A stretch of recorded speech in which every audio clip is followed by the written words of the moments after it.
luego hubo un trabajo Pero sobre el tema. no, no, no, Dime, dime. adelante, adelante.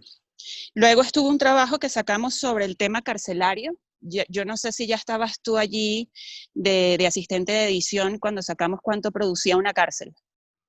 No. Lo sacamos, eso también estuvo interesante, causó bastante ruido dentro del Estado.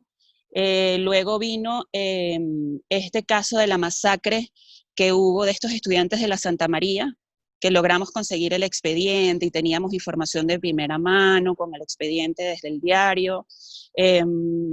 A ver, luego vino todo este tema de la crisis del rodeo que duró un mes, que Ujú. también tuvimos muy buena información allí. Posterior a eso volvimos a sacar toda la corrupción carcelaria, el tema de Disco Tokio, de todo esto, que eso devengó, derivó en una amenaza en contra de otra periodista y en mi contra, que nos llegó la advertencia por vía telefónica que la orden era atacarnos en la calle y simular un robo, y si se les pasaba la mano mejor, para quitarnos los equipos y saber de dónde estaba saliendo la información. Imagínate tú. En medio de tu narración, mencionaste a alguien que se convirtió de alguna manera tu guantú, pues hicieron un trabajo en tándem muy, muy interesante, incluyendo, si mal no recuerdo, algún libro, lo de Cal Davis, el de Mónica con Spear, lo Dave. hicimos juntos, Exacto. con Davis, sí, sí. Háblanos de eso, háblanos de esa pareja en la cobertura de los sucesos. Nos odiaban y nos temían. No, mira, con Davis hice una relación muy linda de amistad, nos complementábamos mucho, no hubo nunca, que eso a mí me gustó mucho de la relación que logramos, que nunca hubo rivalidad de ninguno de los dos lados, había compañerismo, entendíamos que trabajábamos para el mismo medio, entendíamos que los dos podíamos brillar sin opacar al otro, y entendíamos que además podíamos brillar juntos. Hicimos un montón de trabajos importantes que abrieron primera página del diario con el tema de los homicidios, y los conseguíamos juntos. Yo los conseguía por un lado, Davis por otro, para contrastar, los dos volvíamos a recontrastar por otras fuentes, firmábamos juntos sin ningún problema, si no teníamos espacio, ninguno de los dos firmaba. Creo que entre nosotros no había un tema de ego, y eso nos hizo convertirnos no solo en grandes compañeros de trabajo, sino en grandes amigos, la verdad. Entonces, cuando se da la oportunidad de escribir el libro de Mónica, que me lo propone la editorial, ese fue mi tercer libro, yo había pedido un permiso no remunerado en el diario, y cuando yo hablo con la directora de la editorial le digo, mira, sí, yo puedo asumir esa investigación, pero yo quiero invitar a Davis Ramírez, primero porque me encantaría que Davis tuviera un libro, y tú lo conozcas y a lo mejor luego pueda tener su libro solo, pero me encantaría tenerlo acá porque él está llevando el caso, y si bien yo podría conseguir información, juntos vamos a conseguir mejor información y vamos a darle un mejor producto al lector. Entonces, bueno, la editorial me lo autorizó, y ahí comenzamos con toda la investigación del libro, que fue muy ruda. Después que salió la primera edición nos amenazaron, nos cayeron encima, etcétera. Pero bueno, una de las cosas que nos satisfizo mucho fue que posteriormente, y gracias a la presión del libro y al auge que tuvo el libro, el gobierno, el Estado y la policía se vio en la obligación de lograr cerrar verdaderamente el caso, porque si bien fue un caso que se resolvió en tiempo récord, cuando lo resuelven, primero agarran a personas que ciertamente eran delincuentes, pero que no habían tenido nada que ver con el caso, Okay. para resolver y mostrar que habían resuelto y que habían sido eficientes y eficaces en la investigación. Pero no habían capturado al autor material del hecho. O sea, el caso no estaba cerrado. Okay. Entonces, claro, el libro tuvo tanto auge, e igual se impulsó tanto en los medios de comunicación cuando se conmemoró el primer año del homicidio de Mónica y de su esposo. También se hizo ruido, y eso obligó a las autoridades a buscar al autor material del hecho, y pues nosotros luego logramos entrevistarlo, que sale en la segunda edición. Tú dices así tan fácil, ese fue mi tercer libro. ¿Cuántos libros van? Y 4. 4 libros. ¿Y todos llevan el corte de los sucesos o no?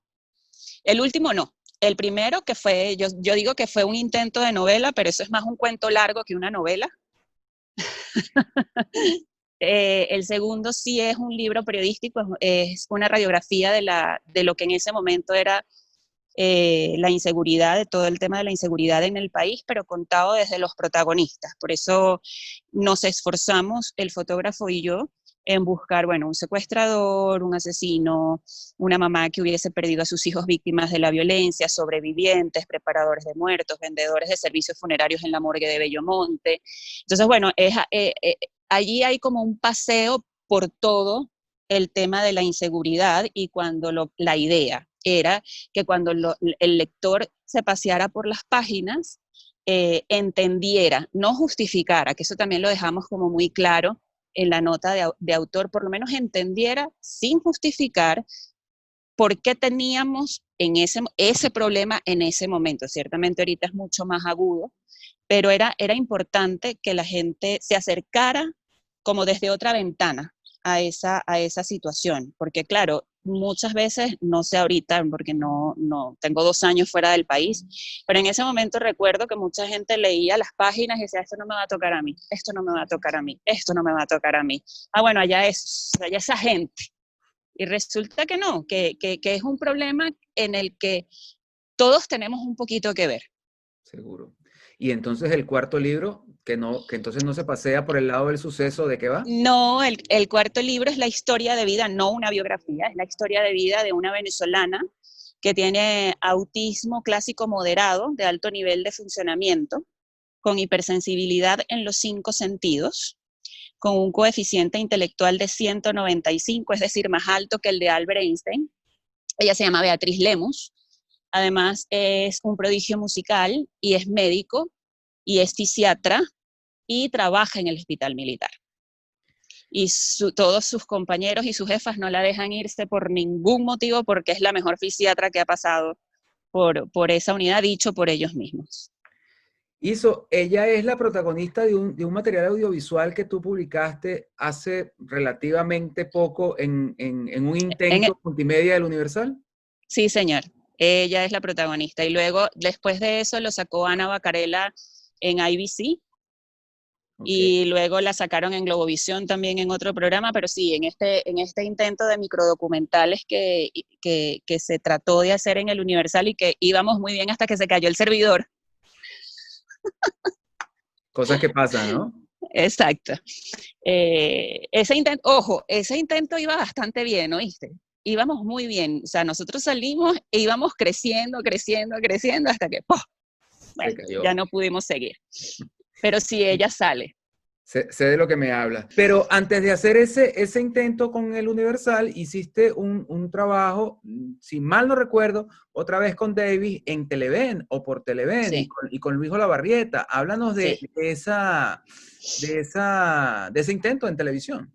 Bueno, que más que intento, fue un programa pues, completo. Sí, fue un programa. Estuve desde el 2016 hasta el 18. No llegué a cumplir los 2 años, pero estuve todo ese rato.